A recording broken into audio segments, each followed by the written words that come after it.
Testemunhos para a Igreja, volume 5, capítulo 8. O dia do Senhor está perto. O grande dia do Senhor está perto e se apressa muito a voz do dia do Senhor. Amargamente clamará ali o homem poderoso.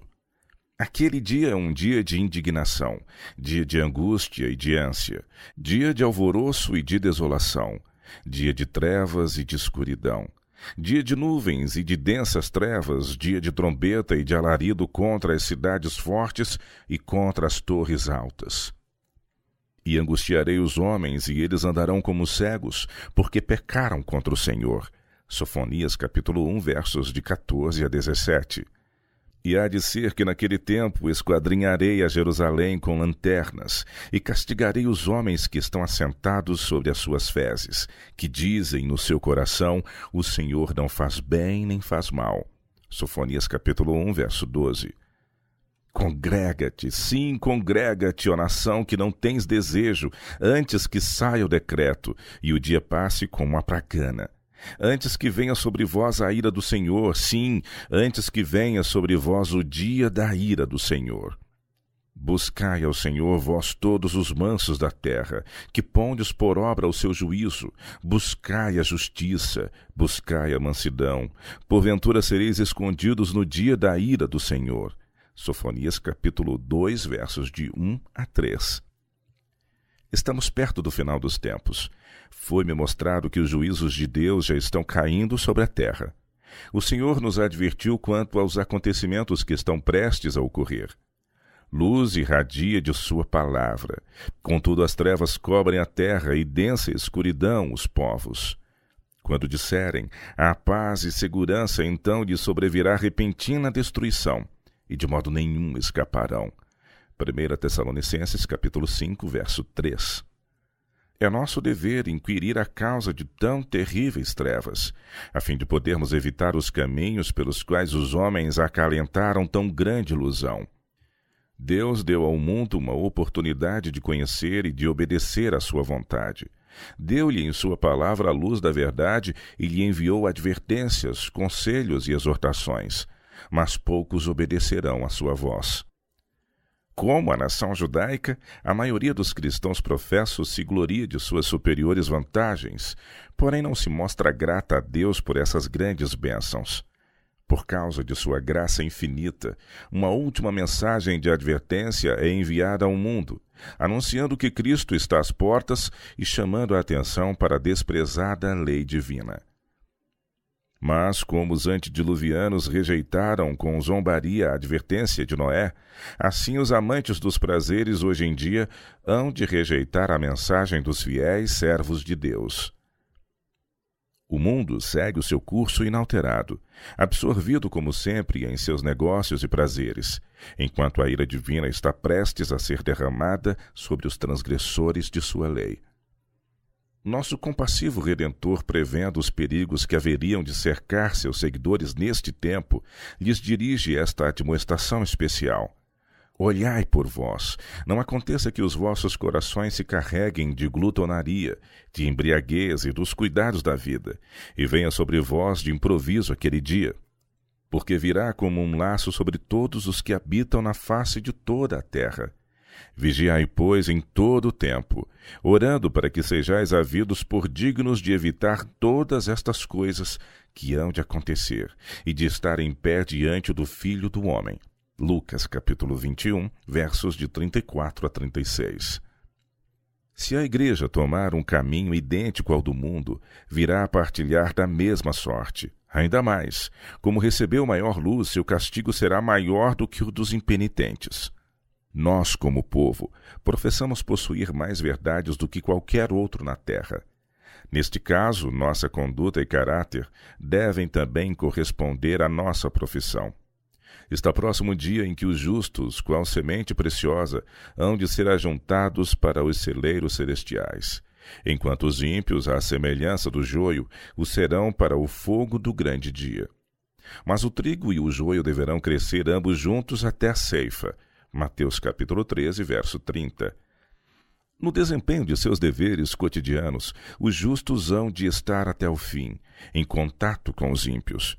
Os filhos da luz estão espalhados entre os das trevas, para que o contraste salte aos olhos de todos. É assim que os filhos de Deus devem anunciar as virtudes daquele que vos chamou das trevas para a sua maravilhosa luz. 1 Pedro, capítulo 2, verso 9. O amor divino ardendo em seu coração, a harmonia à semelhança de Cristo manifestada em sua vida, será como um vislumbre do céu concedido aos homens do mundo, para que possam apreciar sua excelência.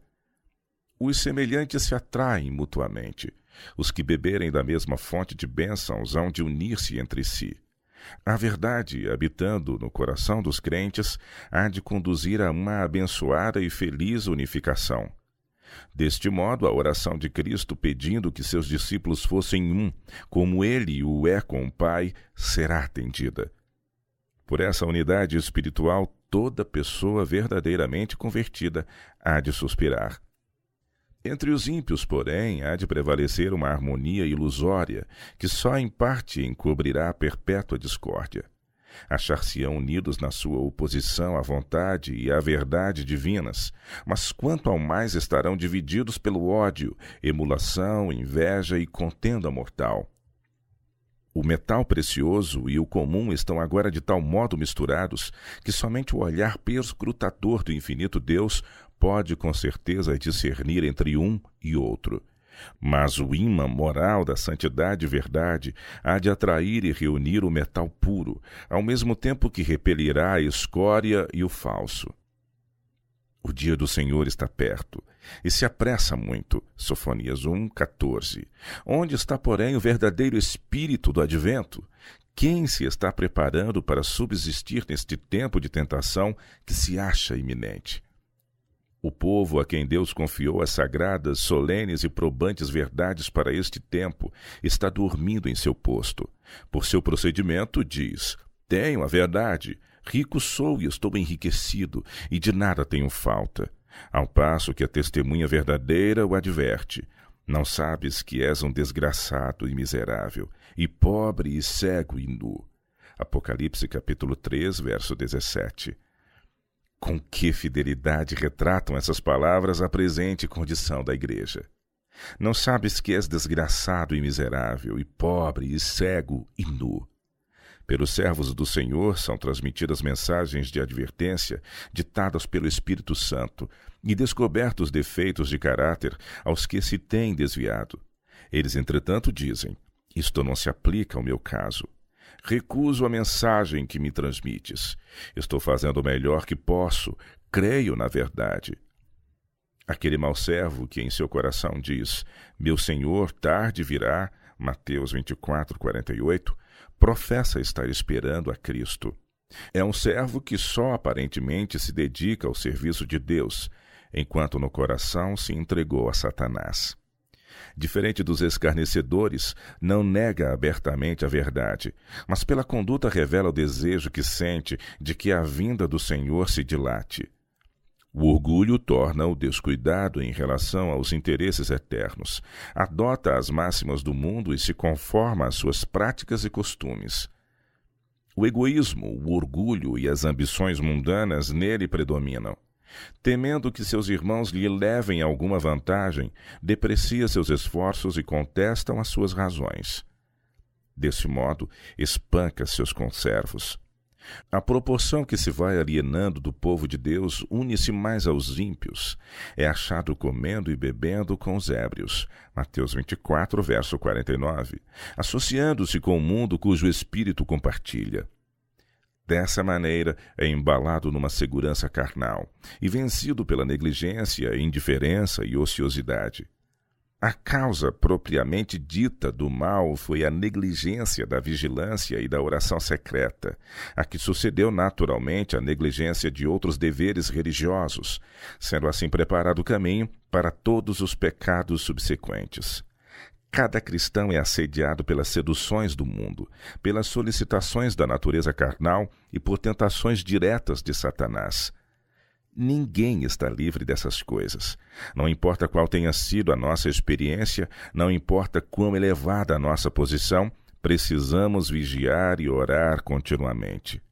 Temos de ser diariamente guiados pelo Espírito de Deus, ou havemos de ser dirigidos por Satanás. As instruções do Salvador aos discípulos foram dadas em benefício de seus seguidores de todos os tempos. Tinha em vista os que viveriam próximo ao fim do tempo quando disse: olhai por vós. É nossa tarefa acariciar no coração, cada qual por si, as preciosas graças do Espírito. Satanás está trabalhando com inabalável perseverança e intenso ardor a fim de atrair para suas fileiras os seguidores professos de Cristo. Está operando com todo o engano da injustiça para os que perecem, 2 Tessalonicenses capítulo 2, verso 10. Satanás não é, porém, o único instrumento pelo qual é sustentado o reino das trevas. Quem quer que convide ao pecado é um tentador. Quem imitar o grande impostor se torna seu auxiliar. Os que emprestam sua influência para favorecer uma obra má estão prestando um serviço a Satanás. Os atos revelam princípios e motivos. Os frutos apresentados por muitos que pretendem ser plantas na vinha do Senhor revelam que são apenas espinheiros e abrolhos. Toda uma igreja poderá sancionar o procedimento errado de alguns de seus membros, mas essa sanção não prova que seu erro seja justo. Ela não pode colher uvas dos espinheiros. Se alguns dos que professam crer na verdade presente pudessem compreender sua verdadeira condição, haviam de desesperar da misericórdia divina.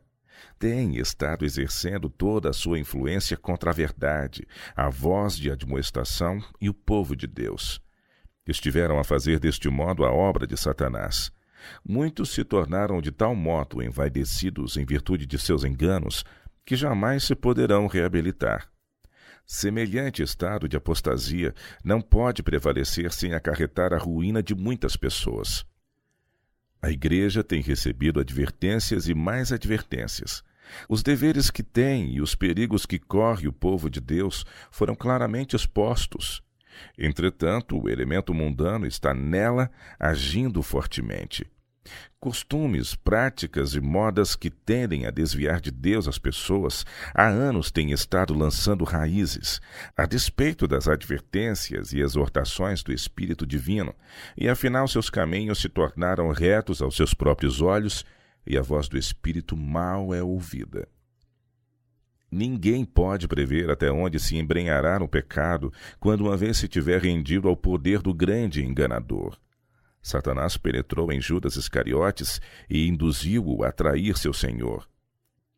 Induziu Ananias e Safira a mentir ao Espírito Santo. Os que não estiverem inteiramente consagrados a Deus podem ser levados a fazer a obra de Satanás, ao passo que se jactam de estar fazendo a obra de Cristo. Irmãos e irmãs, eu os exorto. Examinai-vos a vós mesmos, se permaneceis na fé.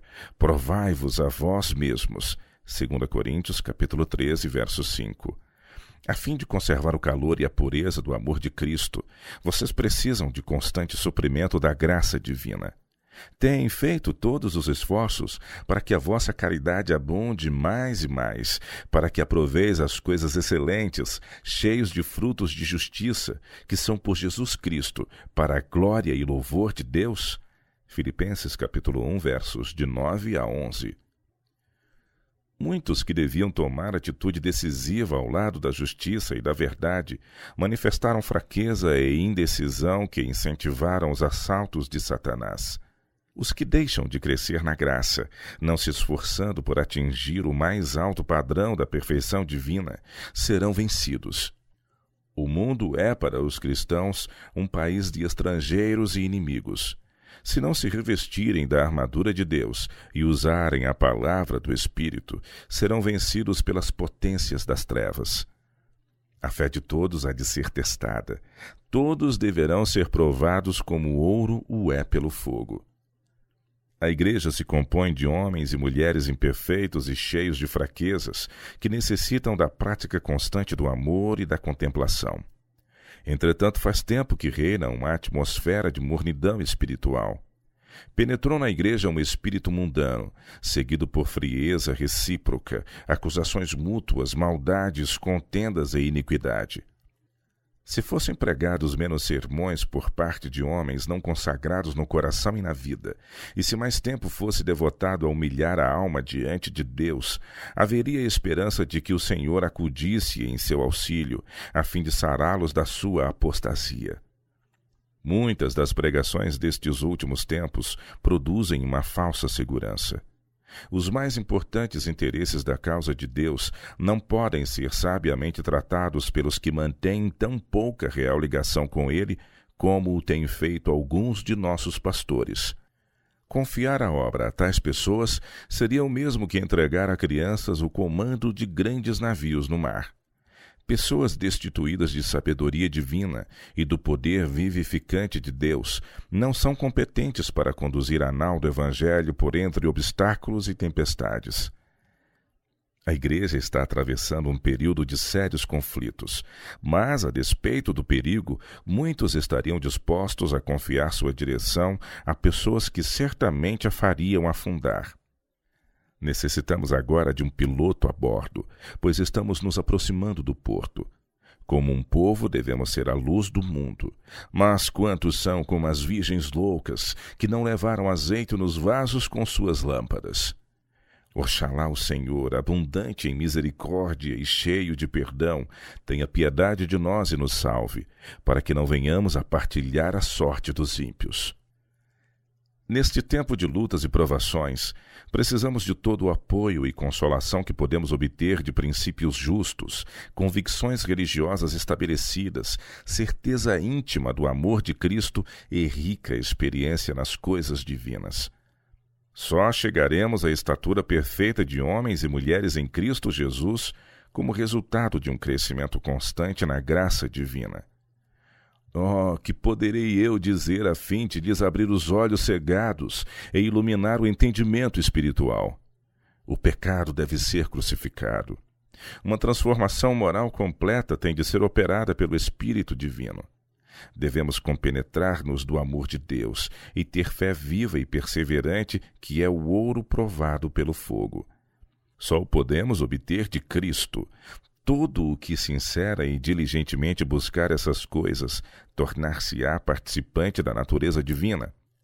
Seu coração se encherá de ardente desejo de conhecer a plenitude do amor que sobrepuja todo o entendimento.